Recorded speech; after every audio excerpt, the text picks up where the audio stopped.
6 মাস আগে আমার বাবাকে যেরকম ভাবে দেখছিলাম রক্ত মাখা অবস্থায়, শরীরের মধ্যে রক্ত, আজও 6 মাস পর যখন আমি আমার বাবার চেহারা দেখলাম, অনুরূপ ভাবে রক্ত মাখা অবস্থায় আমার মনে হইতেছে আমার বাবা যেন জান্নাতি একটা মানুষ হিসাবে এই জমিনের মধ্যে ঘুমাইতেছে।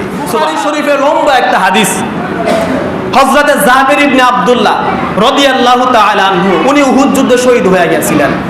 উনি যখন উহুদ যুদ্ধে শহীদ হয়ে গিয়েছিলেন, শহীদ হওয়ার পর হযরতে জাবের ইবনে আব্দুল্লাহ রাদিয়াল্লাহু তাআলা আনহু আল্লাহ রাসূল সাল্লাল্লাহু আলাইহি ওয়া আলিহি ওয়াসাল্লাম তারে জানাজা দিয়ে কবরের মধ্যে রাখছেন। আমরা জানি উহুদ যুদ্ধের মধ্যে অনেক সাহাবী শহীদ হয়েছিলেন। তাদের মধ্যে এই যে কাফনের কাপড় যে ব্যবহার করছিল খুব ছোট্ট ছিল, অল্প কাপড় ছিল। অনেকের মাথা ডাকলে পা ডাকা ছিল না, পা ডাকলে মাথা ডাকা হইতো না, এরকম ছিল।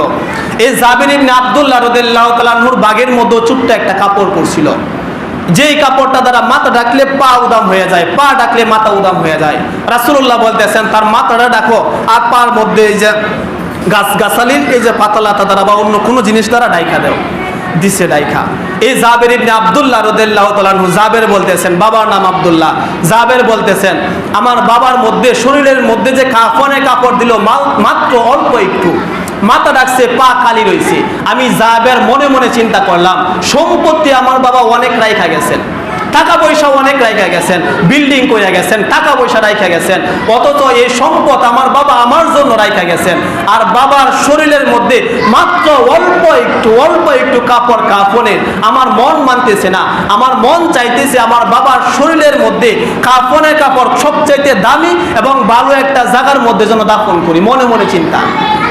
হযরতে জাবের বলেন আমার পিতাকে যখন কবরের মধ্যে রাখা হলো, আমার পিতার এই যে শরীরের মধ্যে কাফনে কাপড় অল্প, আমি বারবার চিন্তা করতেছি বাবার কবরটা কইরা অন্য জায়গার মধ্যে দাফন করব, আর বাবার শরীরের মধ্যে কাফনে কাপড় পুরাপুরি বইরা মানে ভালো কাপড় রাখবো, কারণ সম্পদ আমার জন্য রাখা গেছে।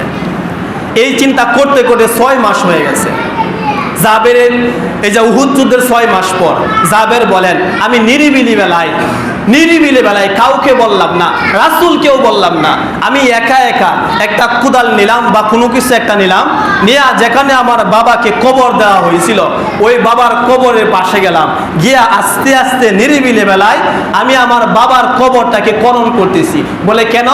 বাবাকে আমি ভালো একটা জায়গার মধ্যে কবর দিব, আর পোশাকটা ভালো একটু লিখবো, মানে কাফনের কাপড়টা ভালো দামি এবং সম্পূর্ণ যেন ঘুরে এরকম ভাবে একটা কাপড় দিব। করতেছি, খনন করতেছি।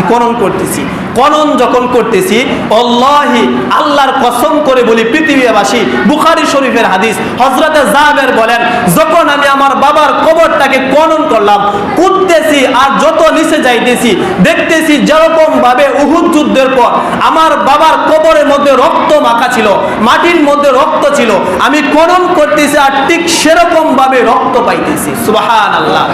এই সাহস নিয়ে কবর খনন করলাম। খনন করার পর আল্লাহি আল্লাহর কসম, যেই পোশাকটা আল্লাহ রাসূল মানে কাফনের কাপড়টা আমার বাবার শরীরের মধ্যে 6 মাস আগে দেয়া ছিল, আজকে 6 মাস পর আমি আমার বাবার কবর খনন কইরা দেখি ঠিক অনুরূপ ভাবে আমার বাবার শরীরের মধ্যে 6 মাস আগে যেরকম ভাবে পোশাকটা ছিল আজও সেই পোশাকটাই রয়ে গেছে। সুবহানাল্লাহ। এক ফোঁটা কাদা মাটিও পড়ে নাই, এক ফোঁটা মাটিও পড়ে নাই। আমি আমার বাবার চেহারা দেখার জন্য এই যে কাফনের কাপড় সরাইলাম, দেখি বাবার চেহারাটা কিরকম।